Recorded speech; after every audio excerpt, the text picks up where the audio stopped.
determinado número de eventos pasados, que es lo que nosotros vamos a utilizar como pronóstico. Tiene sus ventajas y sus desventajas. Posiblemente la mayor ventaja es que es un método pues, prácticamente intuitivo, o sea, muy sencillo de elaborar. Es, si no muy certero, cuando menos es el primer acercamiento que tenemos así de primera mano para empezar a tomar decisiones. Por ejemplo, no sé si ustedes hayan visto el programa de Sony, el Shark Tank, de los tiburones. Siempre, absolutamente siempre preguntan de cuánto fueron las ventas en el último año y en el último periodo. Y rapidito se nota cuando una de las ofertas no es consistente porque se empiezan a divagar y te hablan de números muy grandes y te hablan del último año, pero finalmente lo que a estas personas les interesa es, ¿sabes qué? Pues todo está perfecto, pero ahora dime, ¿cuánto vendiste en el último periodo? No, pues que el año pasado, perfecto, ahora dime cuánto vendiste el mes pasado y de cuánto fueron tus utilidades.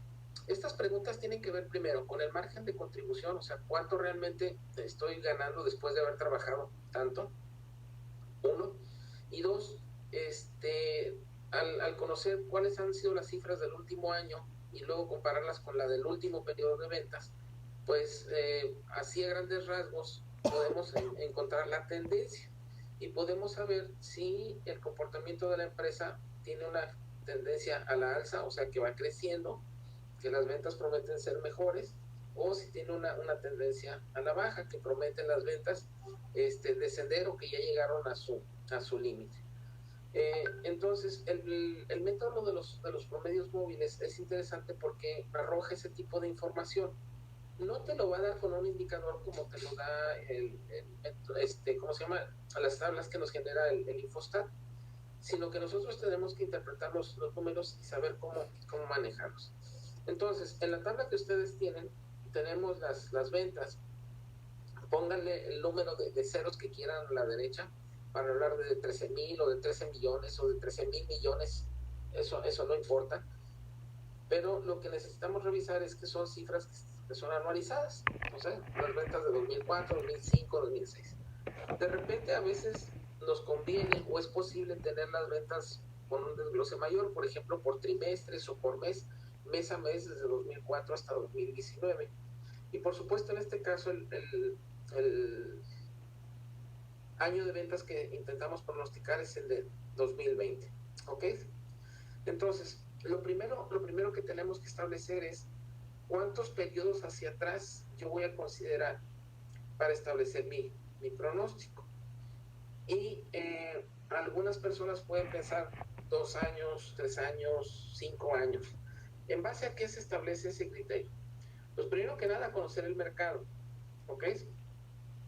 Y segundo, a las expectativas que se tienen a futuro y sobre todo el comportamiento de la variable que estemos estudiando, en este caso las ventas, en el último periodo. Entonces, vamos analizando cómo se están comportando las ventas. Les voy a pedir por favor que grafiquen el año contra las ventas. Vamos a generar una gráfica y a ver qué encontramos, a ver qué patrón encontramos en las ventas. Entonces, hagan una grafiquita por ahí, por favor.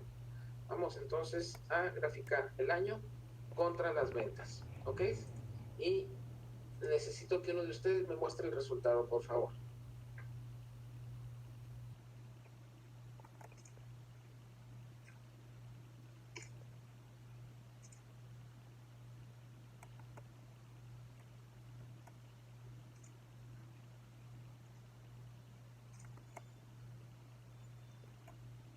¿Ya lo tienen? ¿Me están escuchando o estoy hablando solo? Sí, maestro, sí se escucha. Sí, maestro, estamos escuchando. Entonces, a ver, muéstrenme el resultado de su gráfica de las ventas anuales, porfa. Uno de ustedes nada más. Yo lo voy a presentar ya. Ok, sale, vale.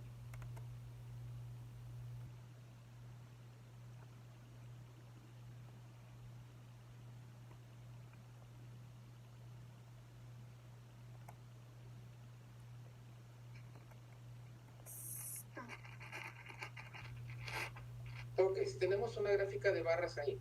¿Qué es lo que nos interesa? Nos interesa la ojiva, o sea, la línea que sigue los puntos medios de cada barra. ¿Qué le notan a la gráfica?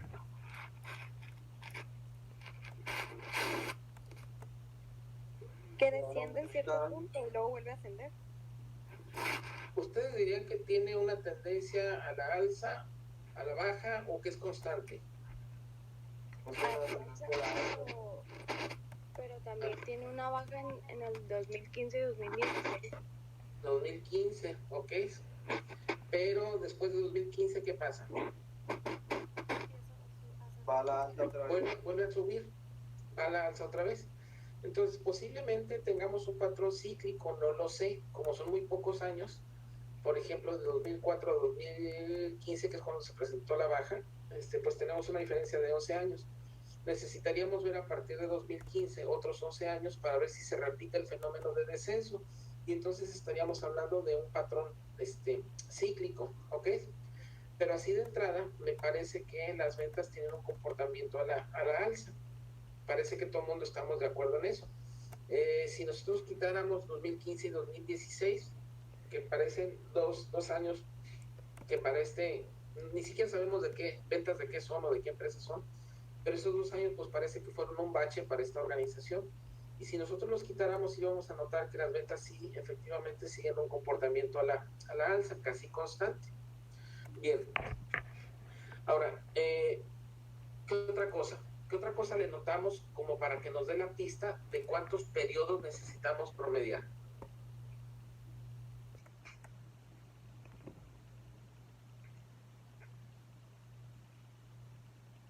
¿Nada? ¿Cómo?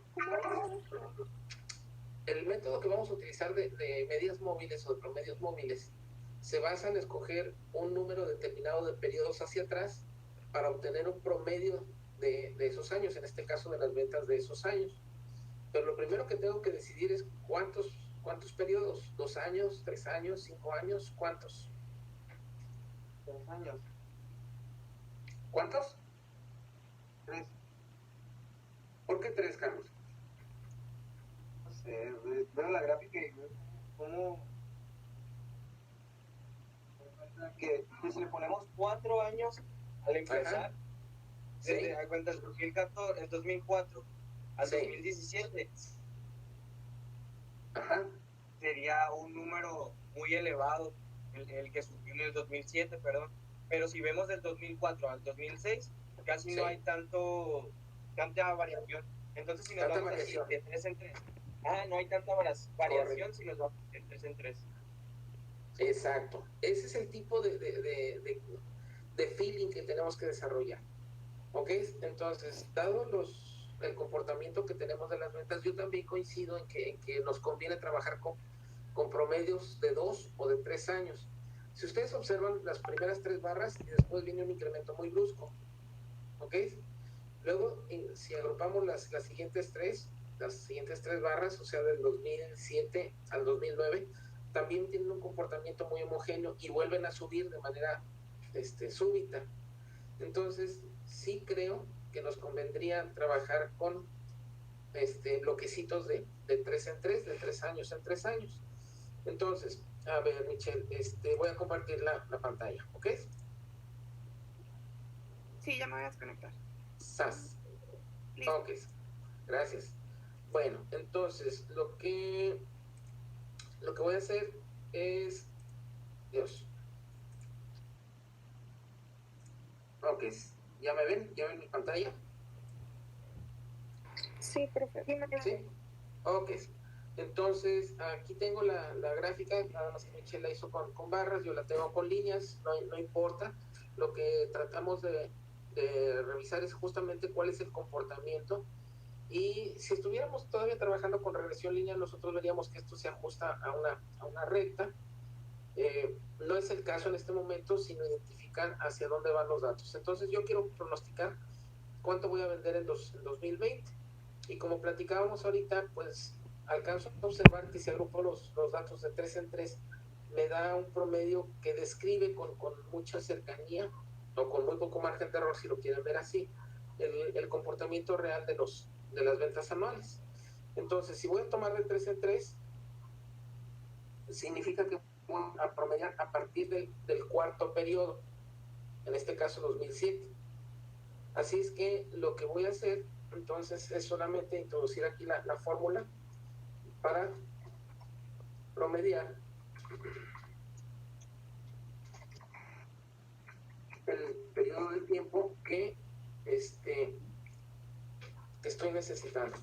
Y básicamente ese sería mi pronóstico. Así de fácil. ¿Ok? Ahora, a mí no me interesa pronosticar 2007. Bueno, me interesa para efectos de calcular la desviación, que ahorita vamos hacia allá. Pero hacia donde yo quiero llegar es calcular las ventas que voy a tener en 2020. Entonces, lo único que hago es hacer el mismo pronóstico con periodos de 3 en 3 años. ¿Ok? Entonces, aquí tengo el promedio de los 3 años inmediatos anteriores y así sucesivamente hasta llegar a 2020. ¿Ok? ¿Sí me siguieron? ¿Todo el mundo lo entendió? Sí, maestro. ¿Sí? Profe. Ok, perfecto. Entonces, ya tenemos aquí el pronóstico que este método en particular nos da. Yo no sé si esto es bueno o si es malo, qué tan acertado está, pero igual que hacíamos con regresión lineal, pues yo necesito calcular el error absoluto y el error al cuadrado.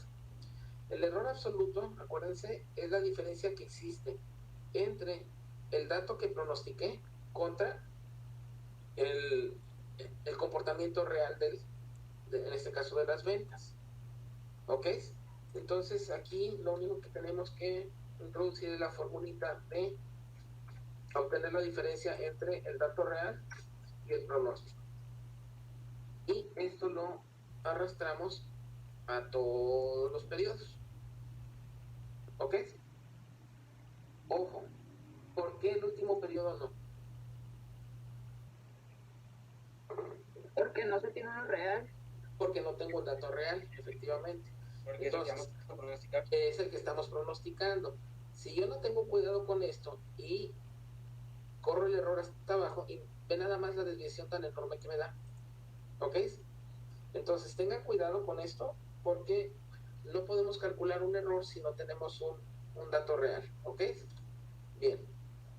Ahora, fíjense cómo hay errores en donde yo calculo de más y hay errores en donde calculo de menos. ¿Sí? Esto en determinado momento no es bueno porque los errores en deficiencia compensan a los errores en excedente y entonces parecería que el método es más exacto de lo que en realidad es. Para evitar esta desviación o este trastorno, lo único que hacemos es elevar al cuadrado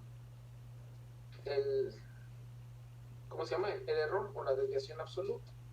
Entonces, lo único que vamos a introducir aquí es la fórmula para elevar esto al cuadrado. ¿Ok? Y de esa manera eliminamos los errores tanto positivos como negativos y los tomamos, digamos, como su valor absoluto, que no es propiamente el valor absoluto. Digamos que este es algo así como la desviación estándar, no lo es, pero es un aproximado, y esto sería la varianza. Tampoco lo es, pero es una forma de poderlo explicar en este momento. ¿Me van siguiendo hasta aquí? ¿Alguien se me perdió en el camino de cómo obtuvimos estos números? No, está bien. ¿Sí? ¿Todo el mundo? Perfecto. Mira nomás qué chulada, hasta los que traen conexión por celular están haciendo esto. Ok. Bueno, acá abajo tenemos un cuadrito de sumatorias. ¿Qué sumatorias? Las de las columnas de las desviaciones. ¿Ok? Entonces aquí voy a sumar todos los datos de la desviación.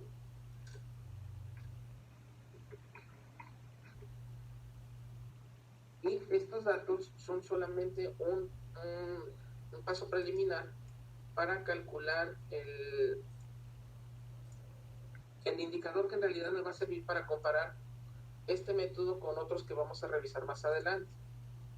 Estos indicadores MAD y MSE significan desviación media absoluta y y desviación del cuadrado del error o media del cuadrado del error. No es otra cosa más que promediar esto, ¿ok? Entonces, vamos a tomar esta cifra de la sumatoria y la vamos a dividir entre todas las celdas que tengan un indicador aquí, todas las celdas que estén ocupadas. ¿Ok? Entonces en este momento parece fácil porque pues, me pongo a contarlas una por una y le pongo aquí el numerito y tengo mi promedio. Pero si estuviéramos trabajando con una serie de datos o con una sábana mucho, muy grande, pues necesito meterle aquí una formulita. ¿Cómo le hago? ¿Quién se la sabe?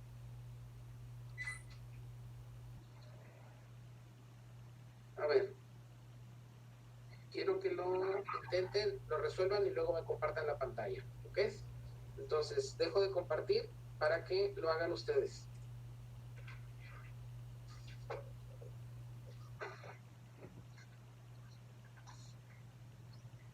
¿Ya lo tienen?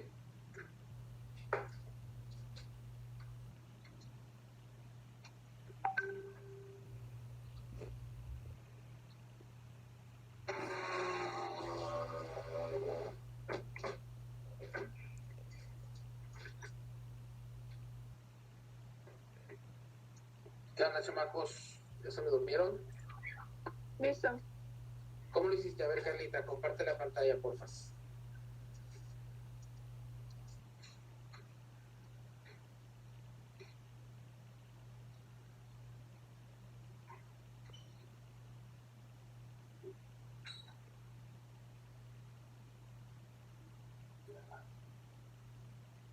Hola.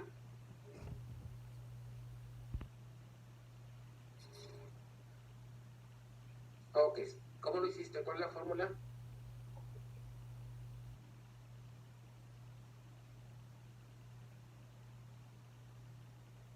Contar. Sí. Ok. ¿Qué es lo que hace esta función? Es contar los valores que, bueno, las casillas que tienen valor Las casillas entre el que rango. qué. ¿Las casillas que qué? ¿Otra vez? Las casillas del rango Las casillas del rango. ¿Pero las casillas que qué? que tienen Que valor. contienen algún dato. Que tienen datos. ¿Ok? A ver, entonces, ¿de dónde a dónde lo tomaste? La cuenta. La tomé desde aquí, desde el 7 a aquí, donde terminan los datos que tenían. Ok. Y si la sábana crece, ¿qué va a pasar?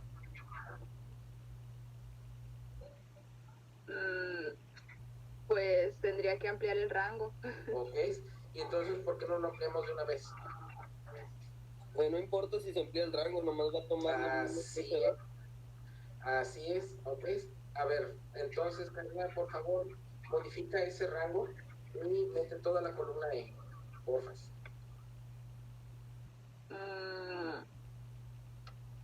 Tomo el Ajá, sí, ok. desde la E4, ok.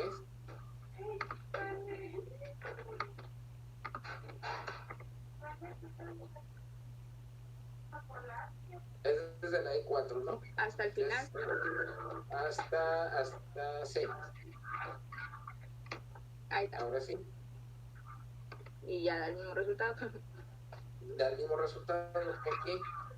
Porque ahora sí está considerando todos los espacios, aunque estén vacíos, y solamente está contando o está promediando contra aquellos que tienen información. Ahora, a ver, vamos a hacer un experimento. Ahí en el 2014, en donde dice desviación absoluta, no le pongas un número, ponle una X.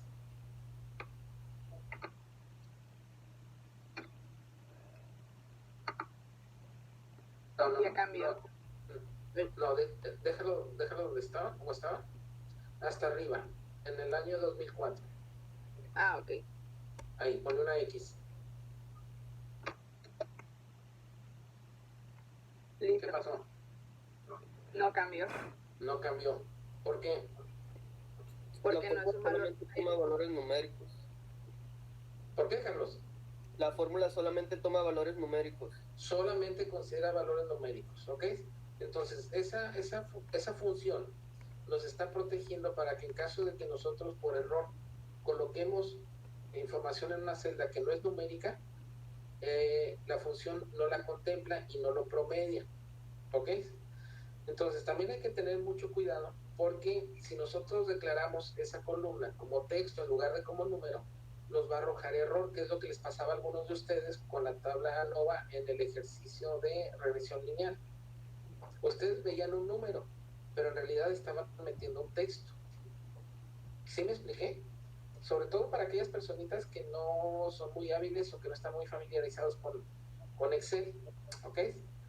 Bien, entonces vamos a repetir esa misma operación, pero para la columna que dice, perdón, para la fila que dice MSE, que es la desviación promedio absoluta, o el promedio de la desviación al cuadrado, perdón. Ahí. ¿Lo modifico yo?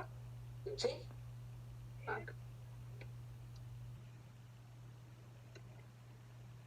O cópialo, ¿no se podrá copiar? Sí, ya cambio A ver. el rango. Ok. Porque...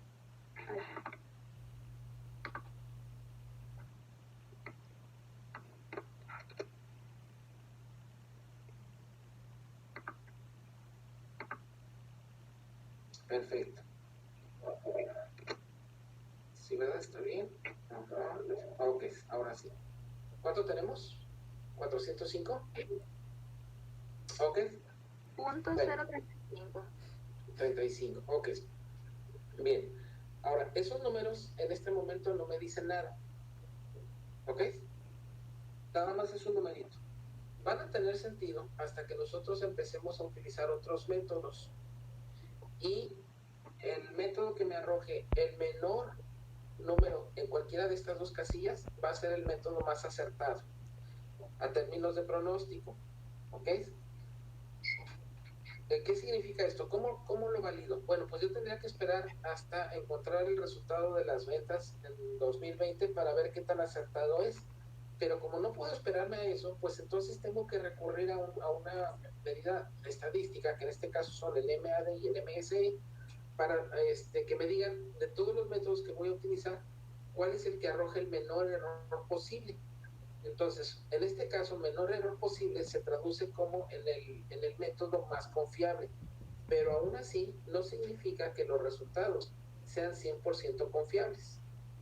A diferencia de lo que ocurría con la desviación, perdón, con la regresión lineal, en estos métodos no hay un indicador de nivel de confianza y es algo con lo que tenemos que lidiar, ¿ok?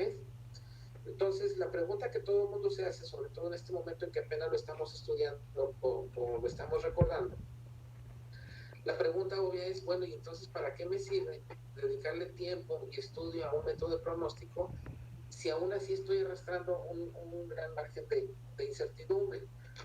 Mira, los métodos de pronóstico son confiables, pero se hacen confiables en la práctica hasta que se utilizan.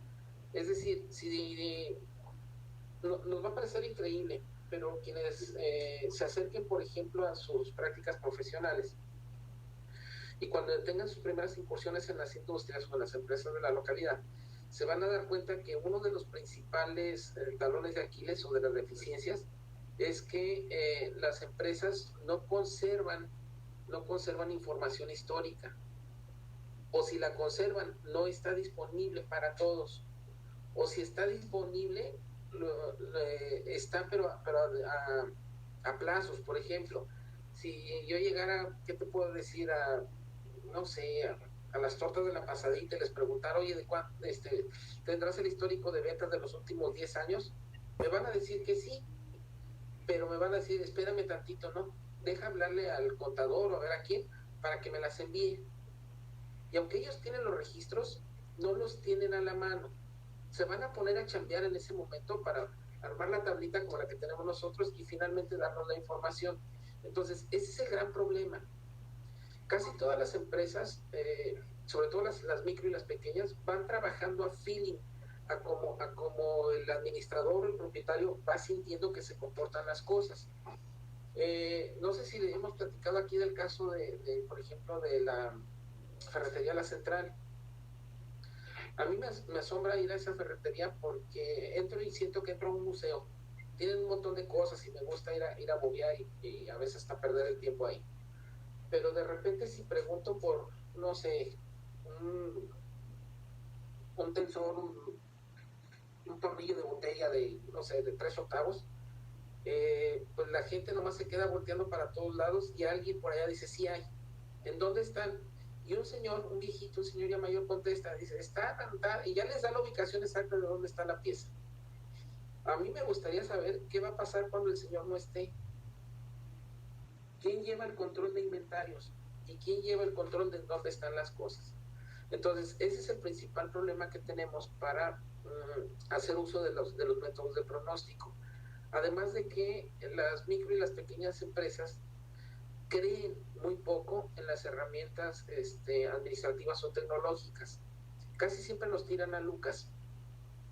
Por eso es que ustedes, ya a estas alturas de su formación, quienes han trabajado con los negocios familiares, el taller, la carnicería, el taller de costura, la peluquería, con aquella empresa que te dio acceso la primera vez y te casaste y seguiste avanzando en toda tu carrera con esta misma empresa, y es una empresa pequeñita, te habrás dado cuenta que por más que le estudiaste y por más que les diste alternativas, no las han implementado. Primero, porque no están dispuestos a hacerlo, y segundo, porque ni siquiera entienden de qué les estás hablando. Entonces, esto es un arma de dos filos. La parte negativa es que es muy difícil hacerlos entender, porque no lo valoran y no dimensionan las facilidades que esto les otorga, uno. Y dos, la parte generosa de esto es que cuando tú llegas a una empresa de este tipo, por pequeña que sea tu aportación en brindar una herramienta de esta naturaleza, se nota de inmediato un antes y un después. ¿Ok? Y créeme, da una satisfacción enorme cuando aplicas conocimientos ya de forma significativa, o sea, en la realidad, y que obtienes los resultados y tú mismo te vas dando cuenta qué tan acertado o qué tan lejos estuvo esto de la realidad. Bueno, regresemos a nuestra tablita, ya todo el mundo la tiene por ahí. Ahora, vamos a ver qué sucede si en lugar de trabajar con promedios de tres periodos, trabajamos con promedios de 2. ¿Qué es lo que hay que hacer? Pues solamente modificar la columna del promedio móvil. ¿Ok? A ver, ¿qué resultado nos da? Sobre todo en las medidas de error, en el MAD y en el MSI.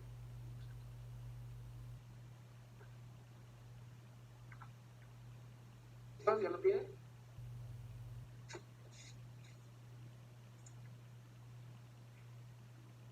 ¿Jóvenes?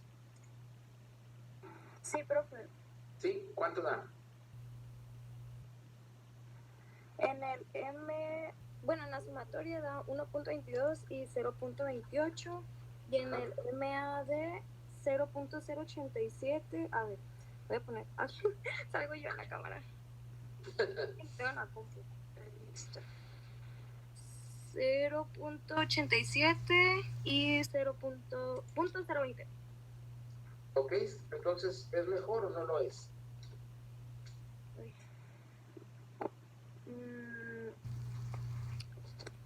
Pues da valores más pequeños. ¿Y eso qué significa? Que hay menos error. Que hay menos error. Que hay menos error. Entonces, tomando un promedio de dos años o de 2 ejercicios hacia atrás, nos da un pronóstico ligeramente más confiable.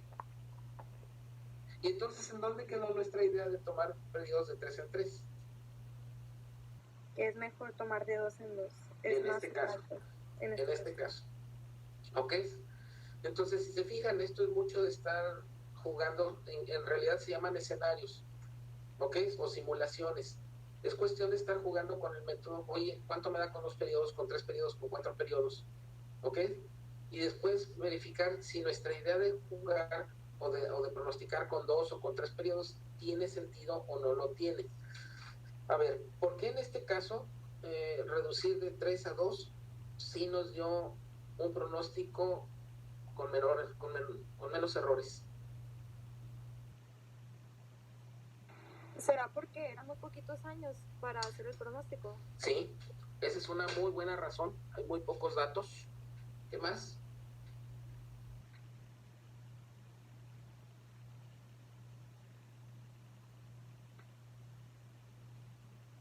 ¿Alguna otra idea? La variación de las ventas. ¿Cómo la variación? Es muy poca entre los años. Es muy poca entre los años. Pero pues, si eso fuera un factor determinante, lo mismo me daría tomar 2 que tomar 3 o que tomar 4. Por ahí va. Pero, ¿cuál variación? De año tras año. Ah, más o menos. Porque, pues, de un año a otro Ajá. hay más poca diferencia que de 2 años a... No sé cómo explicarlo. Por el intervalo, pues, que en 2 años hay menos diferencia que en 3, varía un poquito menos. Varía un poquito menos. Sí, la pregunta es ¿por qué? No sé. No será Por porque... otros factores, como lo que había dicho de que podía ser algo cíclico, lo de... Pero si fuera cíclico, no? en 2 años no se alcanzaría a ver. Mira, es cíclico cuando dentro del mismo año se repite el patrón de comportamiento. En este caso, como tenemos las ventas anualizadas, es muy difícil ver un patrón cíclico. Lo podríamos ver si las ventas estuvieran reportadas por mes o por trimestre, pero como ya están consolidadas por año, es muy difícil ver un patrón cíclico. ¿Sí? Estacional, perdón. El cíclico sí podríamos ver. Estacional sí. Bueno, a ver, pongan atención. ¿Qué pasó en los años 2015 y 16? No, 14 y 15. Bajo. ¿Ok? Entonces, esos 2 años me están afectando mucho en promedios trianuales. Afectan menos que en pronósticos de 2 años. ¿Por qué? Porque si lo hago por grupos de 3 años, ¿cómo se llama? Cada descenso de las ventas me afecta muy fuerte en pronósticos consecutivos, en 2 pronósticos consecutivos de 3 años. ¿Ok? Cuando lo reduzco a solamente 2 años, también me vuelven a afectar 2 periodos, pero el impacto es menor dentro del total, dentro del pronóstico total. ¿Ok? Entonces, ese es el tipo de feeling o de habilidades que necesitamos desarrollar al observar el comportamiento de los datos. ¿Ok? Ahora, en este momento es relativamente fácil porque son muy pocos datos, como dice Saraí. Si tuviéramos una sábana enorme de 50, de 70 o de 1000 o más datos, pues sería muy complicado estar observando cada cuánto tiempo hay variaciones que vale la pena, digamos, empaquetar para reducir el promedio a 3 o a 2 o a más años. En este momento, repito, es fácil, pero la mejor alternativa que tenemos para no incurrir en esta duda o en este posible error que se nos puede escapar por tener muchos datos en observación al mismo tiempo, es jugar como lo hicimos ahorita, reduciendo a 2 años o aumentando a 4 o aumentando a 5 en función del número de años que tengamos disponibles, para ver cómo se comporta la desviación media del error y la desviación media del error al cuadrado. Y nos quedaríamos con el pronóstico que nos arroje el menor error. Ahora, ojo, si en este caso tengo 10, 12 datos y estoy promediando de 5 en 5, pues obviamente tampoco sería un método muy confiable. ¿Ok? Si se fijan, son muchas cosas las que están en juego y tampoco, o sea, también nos juega en contra el hecho de que no haya una regla que nos diga, si tienes tantos datos, son tantos para promedio. Eso no existe. Entonces, en este momento, las únicas herramientas que tenemos disponible es la gráfica y un poquito de nuestra intuición, si así lo quieren llamar, para saber si definimos promedios por 2 o por 3 años. Indistintamente de si lo fijas en 2 o lo fijas en 3, tienes que explicar por qué. ¿Ok? ¿Preguntas hasta aquí? ¿No? No. ¿Ok? Bueno, entonces por el momento lo vamos a dejar hasta aquí, y la próxima sesión vamos a trabajar ya no con un solo método, vamos a avanzar resolviendo dos métodos al mismo tiempo, bueno, no al mismo tiempo, en la misma clase más bien,